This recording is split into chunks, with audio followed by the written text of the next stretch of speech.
रज्जन अनुराग को देखते हुए मन में सोचता है, आखिर ये आदमी है कौन और ये मुझे क्यों पुकार रहा है। मैं तो इसे नहीं जानता, ये मुझे कैसे जानता है। रज्जन अनुराग के बारे में ये सब सोच ही रहा था कि तभी अनुराग की घुटन बढ़ जाती है। ऑक्सीजन का स्तर कम होने के कारण उसे सांस में तकलीफ होने लग जाती है। अनुराग खुद कहता है, नहीं, मैं अब यहाँ पर ज्यादा देर नहीं रुक सकता। अगर एक पल भी इस गुफा के अंदर रहा तो मैं मर जाऊंगा, और उस यक्ष की कहानी के चक्कर में मैं मर नहीं सकता। अभी मुझे मेरी यक्षिणी की कहानी लिखनी है। अनुराग को सांस लेने में तकलीफ होने लग गई थी, उसका दम घुटने लग गया था। अनुराग फिर खुद से बोल पड़ता है, अपनी जान बचा अनुराग, अपनी जान बचा। छोड़ उस यक्ष को, वैसे भी शाम होने वाली है। अगर रात होने से पहले तू वापस से ग्रेवयार्ड कोठी नहीं पहुंचा तो यक्षिणी तेरी फिक्र करने लग जाएगी, और अगर उसे पता चला कि तू उस रज्जन यक्ष को ढूंढते हुए यहाँ तक आ गया था तो यक्षिणी फिर तुझसे नाराज हो जाएगी, और तू अच्छे से जानता है यक्षिणी को मनाना कितना मुश्किल है। रज्जन अनुराग को देखते हुए फिर मन में सोचने लग जाता है, ये आदमी कैसी कैसी बातें कर रहा है मेरी यक्षिणी के बारे में।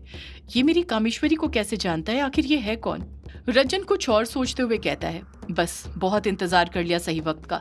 जब इस आदमी की गर्दन मेरे हाथ में होगी ना, तब ये खुद ही मुझे सब कुछ बता देगा कि ये कौन है और ये मेरी यक्षिणी को कैसे जानता है। सिर्फ यक्षिणी को नहीं बल्कि मुझे भी। साथ में ये भी बताएगा कि ये यहाँ पर कर क्या रहा है। इसे कैसे पता मैं इस अंधेरी गुफा के अंदर फंसा हुआ हूँ। इतना कहकर रज्जन ने अपना एक कदम आगे बढ़ाया ही था कि तभी उसकी नजर एक ऐसी चीज पर पड़ती है जिसे देखकर उसके कदम अपने आप थम जाते हैं। वो कुछ डर सा जाता है। रज्जन घबराते हुए मन में सोचता है, नहीं, ये कैसे हो सकता है, ये कैसे मुमकिन है। रज्जन की नजर किसी और चीज पर नहीं बल्कि अनुराग की कलाई पर बने पानी की बूंद, आग और बवंडर के जो 3 निशान थे उन पर पड़ी थी। अंधेरे में भी वो निशान रज्जन को साफ नजर आ रहे थे। वो अपने आप हल्की हल्की पीली रोशनी में चमकने लग गए थे, जिस पर अनुराग का ध्यान ही नहीं गया था। रज्जन खुद से कहता है, ये तो वही 3 निशान है जो भक्षानर के वंशजों के हाथ में होता है। इसका मतलब ये हुआ कि ये आदमी कोई और नहीं बल्कि भक्षानर का वंशज है। इतना कहकर रज्जन खुद शांत पड़ जाता है। अनुराग की कलाई पर बने निशान को देखकर उसकी बोलती बंद हो गई थी। उसे तो अभी भी अपनी आंखों पर यकीन नहीं हो रहा था। रज्जन फिर मन में सोचता है, अगर ये भक्षानर का वंशज है तो फिर ये यक्षिणी को कैसे जानता है, और ये यक्षिणी से इतना डर क्यों रहा है। मैंने अभी इसके मुंह से सुना कि यक्षिणी इसका इंतजार कर रही होगी। आखिर यहाँ पर ये सब चल क्या रहा है। रज्जन इतना तो समझ गया था कि जल्दबाजी में कोई भी फैसला लेना ठीक नहीं है। उसका एक गलत कदम सब कुछ बदल सकता था। रज्जन थोड़ी समझदारी दिखाते हुए खुद से कहता है, पहले मुझे इस गुफा से बाहर निकलना होगा, तभी मुझे पता चलेगा कि आखिर यहाँ पर ये सब चल क्या रहा है। उसी के बाद मैं कुछ करूंगा, अभी कुछ भी करना ठीक नहीं होगा। रज्जन वहीं पर खड़ा रहता है। अनुराग भी वहां से बाहर निकलने का मन बना लेता है और अपने कदम वापस पीछे की तरफ खींचने लग जाता है। अनुराग वहां से बाहर निकलने लग जाता है। रज्जन खुद से कहता है, अब यही आदमी मुझे इस अंधेरी गुफा से बाहर निकालेगा। रज्जन भी उस आदमी के पीछे अपने कदम बढ़ाने लग जाता है। अनुराग बाहर की तरफ अपने कदम बढ़ाते जा रहा था कि तभी उसे ऐसा एहसास होता है जैसे उसके साथ कोई और भी कदम बढ़ा रहा हो, कोई उसके पीछे चल रहा हो। अनुराग तुरंत रुक जाता है और पीछे पलट कर देखने लग जाता है। रज्जन उसी वक्त अंधेरे में एक बड़े से पत्थर का सहारा लेकर उसके पीछे छुप जाता है। वहां पर इतना ज्यादा अंधेरा था कि पीछे पलटने के बाद भी अनुराग को अंधेरे के सिवा कुछ और नजर नहीं आता है। अनुराग तुरंत अपनी जेब में से लाइटर निकालता है और उसे जलाकर अपने आसपास देखने लग जाता है, पर उस रोशनी में भी उसे कोई नजर नहीं आता है। अनुराग अंधेरे में देखते हुए खुद से बड़बड़ाते हुए कहता है, कोई तो था, मैंने किसी के कदमों की आहट तो सुनी थी, पर कोई नजर क्यों नहीं आ रहा। अनुराग फिर आवाज लगाता है, रज्जन, रज्जन। रज्जन पत्थर के पीछे ही छुपा रहता है। अनुराग के पुकारने पर भी कोई रिस्पॉन्स नहीं करता है। रज्जन फिर मन में सोचने लग जाता है, इस आदमी के बारे में तो मुझे पता लगाना ही होगा, आखिर ये मुझे कैसे जानता है। अनुराग कुछ वक्त तक एकटक नजर से उसी तरफ देखते रहता है, पर उसे कुछ दिखाई नहीं देता है, ना ही कोई आवाज सुनाई देती है।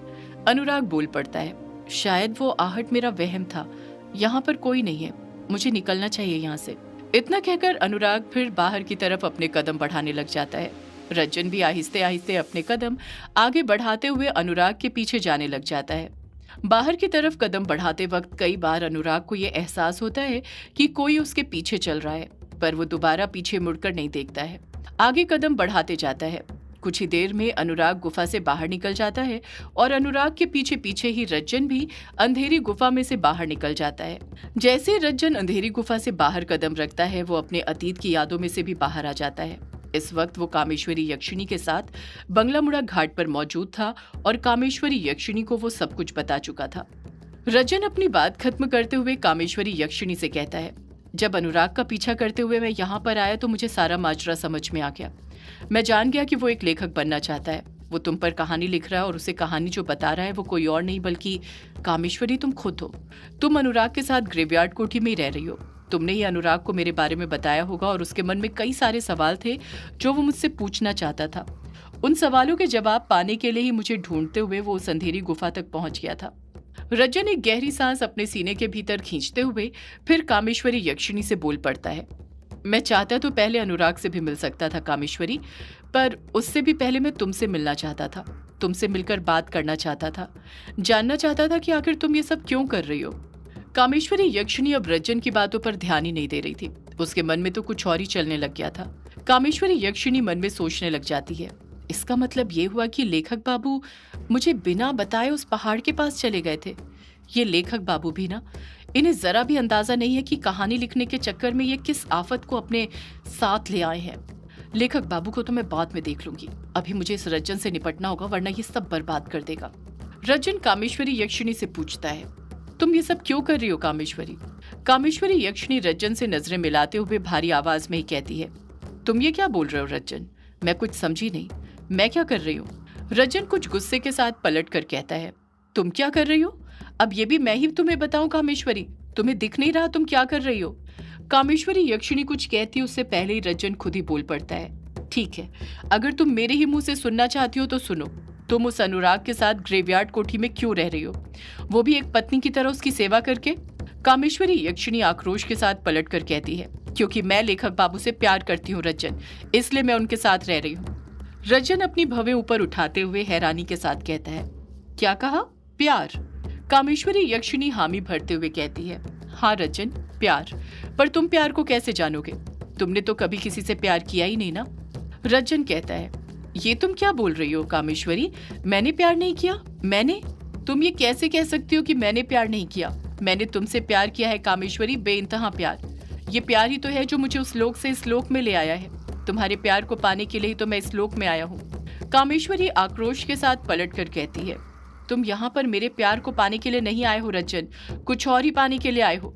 कामेश्वरी यक्षिणी रजन की आंखों में एकटक देखते हुए कहती है, मैं तुम्हारी आंखों में साफ देख सकती हूँ। तुम्हारी आंखों में मेरे लिए प्यार नहीं वासना भरी है। रजन, तुम वासना की तड़प में यहाँ तक आए हो, ना कि प्यार में। रजन अपनी नजरें झुकाते हुए कहता है, मेरे प्यार को वासना के तराजू में मत तौलो कामेश्वरी, ये झूठ मत बोलो। कामेश्वरी यक्षिणी अपनी बात पर अडिग रहते हुए कहती है, मैं झूठ नहीं सच बोल रही हूँ रजन, और ये बात तुम भी अच्छे से जानते हो। चाहे तो अपनी वासना से भरे मन से खुद ही पूछ लो। रजन फिर बोल पड़ता है, अगर मेरे मन में तुम्हारे लिए वासना भरी हुई है तो उस अनुराग के मन में तुम्हारे लिए क्या भरा हुआ है कामेश्वरी? तुम जानती हो ना, वो अनुराग भक्षानर का वंशज है, वही भक्षानर जिसने तुम्हें सदियों पहले पृथ्वीलोक पर बुलाया था और तुमसे भी पहले ना जाने कितनी औरतों के साथ सो चुका था। वो वासना से भरा हुआ था, मैं नहीं। और अनुराग भी अपने पूर्वजों की तरह वासना से भरा हुआ है, फिर भी तुम उसके साथ एक ही छत के नीचे रह रही हो। कामेश्वरी यक्षिणी पलट कर कहती है, मैं सब जानती हूँ रजन, मैं किसी चीज से अनजान नहीं हूँ। लेखक बाबू भक्षानर के वंशज भले ही हो, पर वो भक्षानर नहीं है, बल्कि बहुत अच्छे इंसान है। मैंने देखा है उन्हें, वो उस भक्षानर की तरह बिल्कुल भी नहीं है। एक गुण तक उनका उस भक्षानर से नहीं मिलता है। और इतना ही नहीं, मेरे लेखक बाबू मुझसे बहुत प्यार करते हैं, मुझे बहुत खुश रखते हैं। रजन कहता है, वो तुमसे प्यार नहीं करता कामेश्वरी, वो बस अपनी कहानियों से प्यार करता है और अपनी कहानी लिखने के लिए तुम्हारे साथ रुका हुआ है। देखना, जिस दिन वो कहानी लिख लेगा वो तुम्हें छोड़कर चला जाएगा। कामेश्वरी यक्षिणी कहती है, नहीं रजन, लेखक बाबू मुझसे बहुत प्यार करते हैं, सच्चा प्यार। वो मुझे छोड़कर कभी नहीं जाएंगे और ना ही मैं उन्हें कभी छोड़कर जाऊंगी। रजन कामेश्वरी यक्षिणी को समझाने की कोशिश करते हुए कहता है, तुम्हें पता नहीं क्या हो गया है कामेश्वरी, तुम सच को अपनी आंखों के सामने होते हुए भी नहीं देख पा रही हो। सच कहा है किसी ने, लोग प्यार में अंधे हो जाते हैं और तुम भी वही हो चुकी हो, तभी तुम कुछ देख नहीं पा रही हो। पर अब मैं आ गया हूं ना, मैं सब ठीक कर दूंगा, तुम्हारी आंखों पर बंधी पट्टी को खोल दूंगा। तुम बस चलो मेरे साथ यहाँ से। कामेश्वरी यक्षिणी कहती है, तुम्हारे साथ चलूं, पर कहाँ रजन? रजन जवाब देता है, हमारे लोक में कामेश्वरी, यक्षिण लोक, वही तो हमारा लोक है। कामेश्वरी यक्षिणी कहती है, मैं इस लोक से कहीं नहीं जा सकती रजन, मैं यहाँ पर बंध चुकी हूँ। शायद तुम्हें पता नहीं, मुझे महाडायन ने अभिशाप दिया है जिसके कारण मैं बंधी हुई हूँ। मैं यहाँ से कहीं नहीं जा सकती। रजन कहता है, मुझे पता है कामेश्वरी, मुझे सब पता है, और मुझे ये भी पता है कि तुम्हें अभिशाप से मुक्ति कैसे मिल सकती है। रजन कुछ गुस्से के साथ कहता है, तुम मार दो उस भक्षानर के वंशज अनुराग को और चलो मेरे साथ। कामेश्वरी यक्षिणी ना में अपना सिर हिलाते हुए कहती है, नहीं रजन, मैं तुम्हारे साथ कहीं नहीं जाने वाली। अब ये पृथ्वी लोक ही मेरा लोक है। अभिशाप मिलने के साथ ही मैं भी इसी लोक की निवासी बन गई हूँ। अब मैं यहीं पर रहूंगी, वो भी अपने लेखक बाबू के साथ। रजन पलट कर कहता है, नहीं कामेश्वरी, तुम इस लोक की नहीं हो। तुम्हारा इस लोक में रहना, वो भी उस भक्षानर के वंशज के साथ, यानी परमेश्वर के बनाए हुए नियम के विरुद्ध जाना। तुम इस तरह परमेश्वर के बनाए हुए नियम को नहीं तोड़ सकती हो। कामेश्वरी यक्षिणी कहती है, नियम बनाए ही जाते हैं तोड़ने के लिए रजन, और सबसे जरूरी बात, प्यार में कोई नियम लागू नहीं होता है। प्यार खुद अपने हर पड़ाव के साथ एक नया नियम बनाता है और पुराना तोड़ता है। प्यार में बस प्यार होता है, वहां पर कोई नियम नहीं होता है।